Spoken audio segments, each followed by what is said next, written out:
Hey everybody, welcome to Our Creature Comfort. My name is Daniel Tompkins, and today we're going to talk about what comfort is.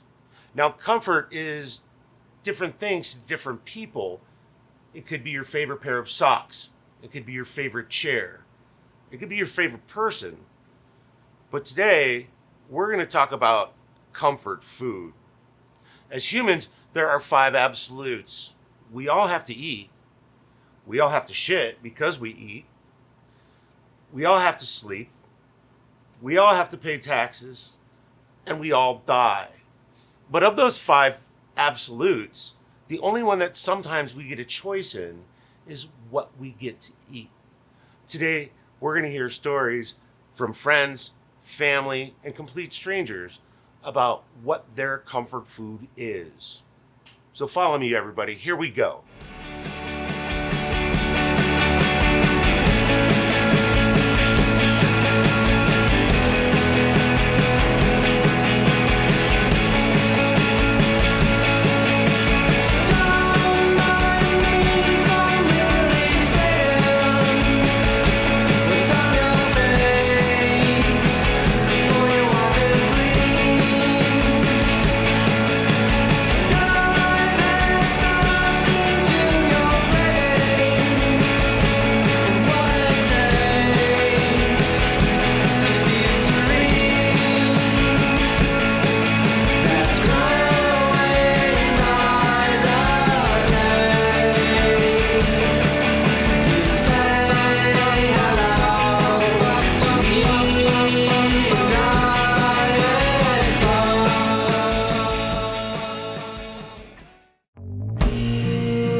We're here today at this one of my favorite restaurants in the city of Chicago, Giant, here in Logan Square.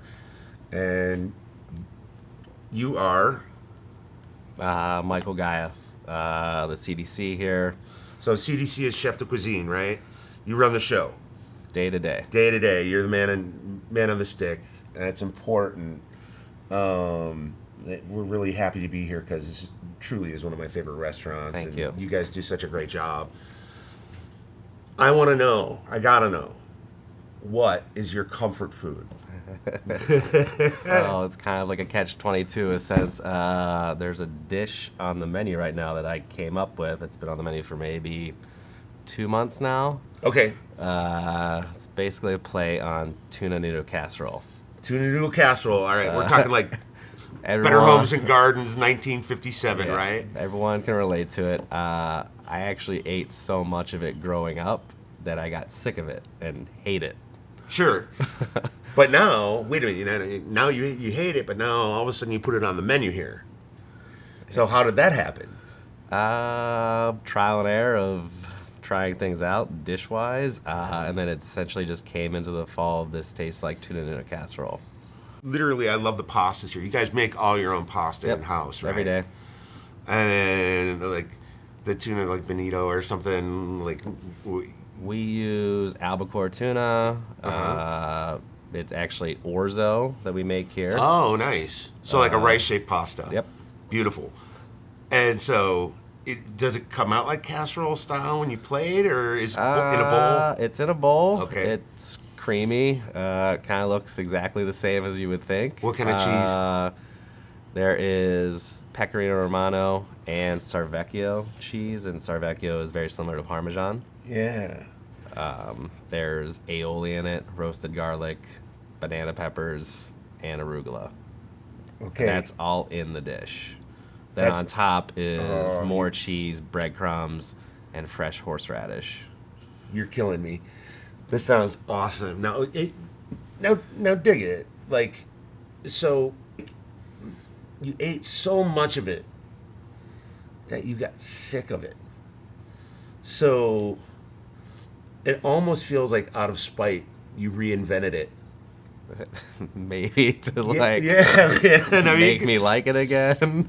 Yeah, because there's got to be somewhere in the back of your mind, right, where when you started bringing that dish to Giant, where maybe there was a reference somewhere in your life where you were talking to somebody and they brought up tuna noodle casserole, and it made you think about growing up in Pittsburgh, and it made you think about mom and dad, and all of a sudden, here you are at this fantastic restaurant, and you're like, I'm going to make this better.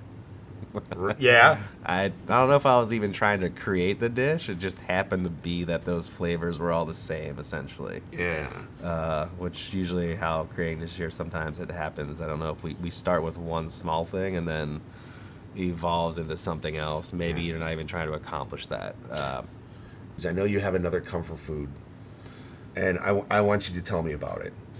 So my dad's side is Italian and Polish, and my mom's side's German.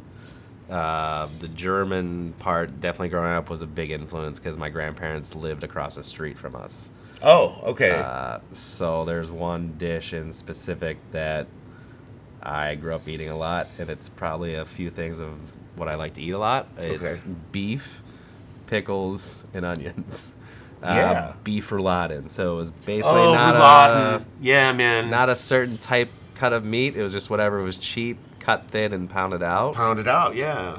Slathered in mustard, shaved onions, and then we just called them German pickles. They were like a very sweet, small pickle that you rolled inside the beef. Almost like a cornichon. Essentially, like a sweet cornichon. Like bread and butter style, though, Yeah. but not kosher. Oh, that sounds... I'm a bread and butter guy. Some people are going to hate me for that. But that... You got your salt, you got your sweet, you got your crunch. It was but just seared off in a pan and then braised in gravy. Oh, but this is what you would get at Grandma and Grandpa's house. Yeah. Like mom and dad had to work late. You walk across the street to Grandma and Grandpa's house, and you walk in to the kitchen, and there's rouladen. Rouladen. There's a lot of like weird things growing up. I guess not weird to me, but maybe to other people. Not their culture, but like pickled herring was always on a table. We always had pickled herring on New Year's Eve.